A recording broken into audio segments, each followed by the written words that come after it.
Hello, I'm Brenda and this is Write Your Story. In this video, we're talking about the importance of a daily writing practice. In this previous video, I spoke about journaling and the difference between journaling and a writing practice.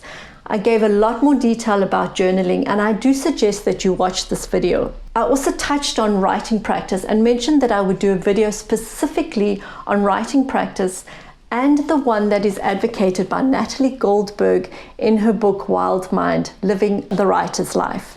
Now, it's also discussed in her really popular book, Writing Down the Bones, and you may be more familiar with that one, but this is the version and the copy I have, and this is the one I've started to use in the rules of a writing practice. Just a couple of things to get out of the way. Terminology is important, but it also is quite general. So sometimes the term writing practice gets used to refer to really any exercises or routine you have that enriches your writing life, that helps you to establish your life as a writer. So you could have a writing practice that includes journaling, note-taking, meditation, anything like that, that actually sets you up to be the routine you use in order to be a writer. In this video, we're going to use the term writing practice to specifically refer to an exercise, a way of writing that you can do before you start your writing day. Now, writing practice and journaling are really foundational to a writer's life. And I say that because we need a strong routine in order to be disciplined as writers. And this writing practice helps you to warm up your writer muse and to get your ego out the way so that when you sit down to write, you're actually able to tap into that inner person, that inner voice that needs expression and brings authenticity to your writing. So let's look at what the writing practice looks like. First things first, it's a timed session, so 10 minutes minimum. You can do longer, you can break it up so that you do 10 minutes, take a break, do another 10 minutes. I find I started just with 10 minutes. I'm not really at a place where I'm doing more than 10 minutes. Doesn't matter how long you do, it's more important that you do it. So first of all, it's timed writing. The second one is I find it works really well if I focus on writing a scene, a memory, something specific. So this is not power journaling. I confused the two for the longest time.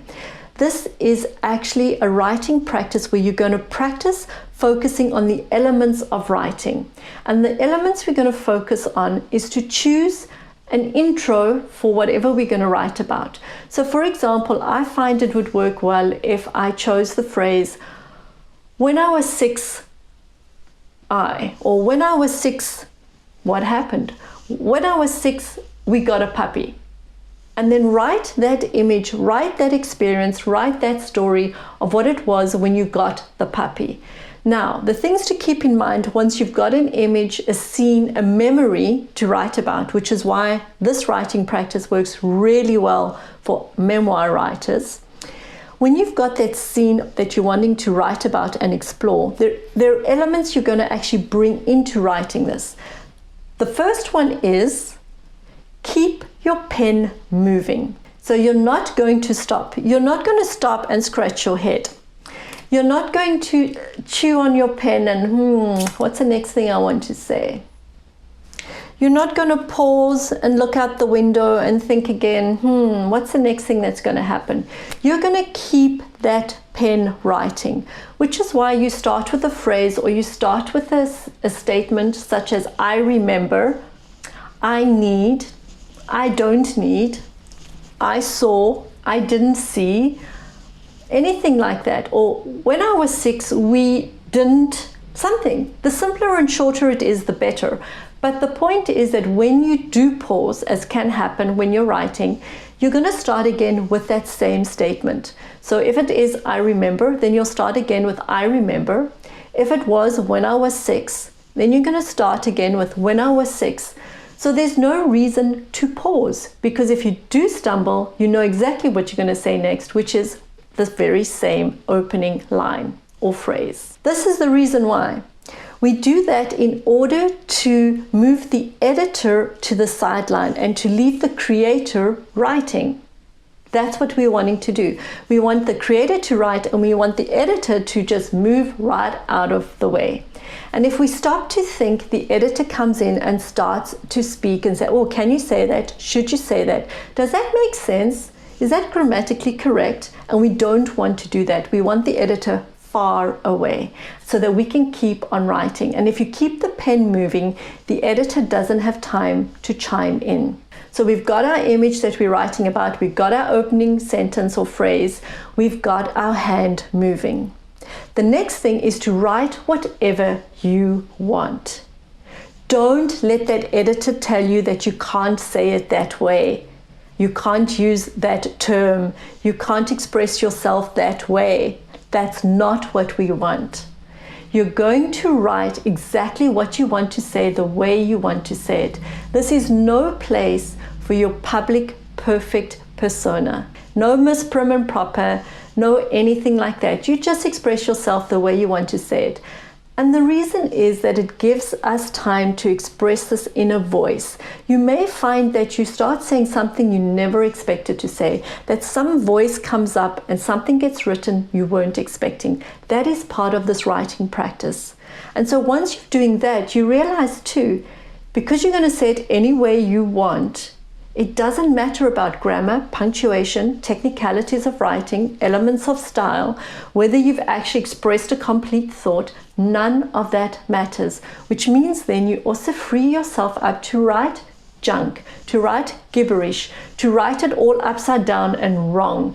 Are you getting the picture? It's a bit like the child who starts coloring in and colors outside the lines. It's perfectly fine to do that.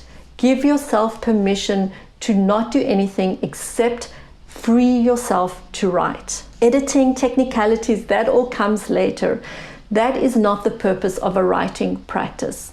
The purpose of your writing practice is foundational to just hone in on those elements of writing that free you up and free up your voice and bring out your authentic voice. That's what we're doing here. And so the last thing to do is just write the next thought you have, even if it doesn't fit in, even if it's actually not fitting in well. But we are still at the same time wanting to write with purpose. So one of the things we're doing as part of this writing with purpose is when we've chosen our image, when we've chosen our thought, when we've chosen what we're wanting to write about, be as specific as possible. Picture it, write it as clearly as you can, and add in the detail. Add in the color of the blanket the puppy was wrapped in. If you don't know it, make it up, but add it in. Think about whatever you can. So you're trying to find a balance between being specific and not editing.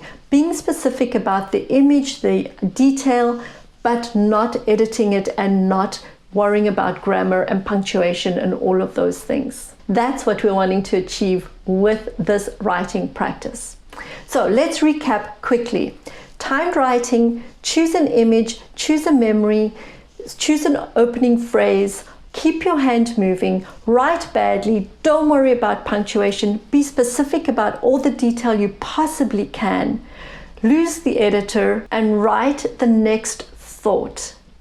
Those really become a good solid basis for foundational writing. Everything else comes afterwards. That is the writing practice. It's the one I'm working on, the one I'm developing. And if you're wanting to know more, do get Natalie Goldberg's books. So let me know, do you do writing practice? Are you going to give this one a go? Have you already been doing it? How's it working for you? I'd love to hear what you have to say. Any ideas, any other input, let me know, because I'm here to help you to write your story. Do your writing practice, and I will see you in the next video.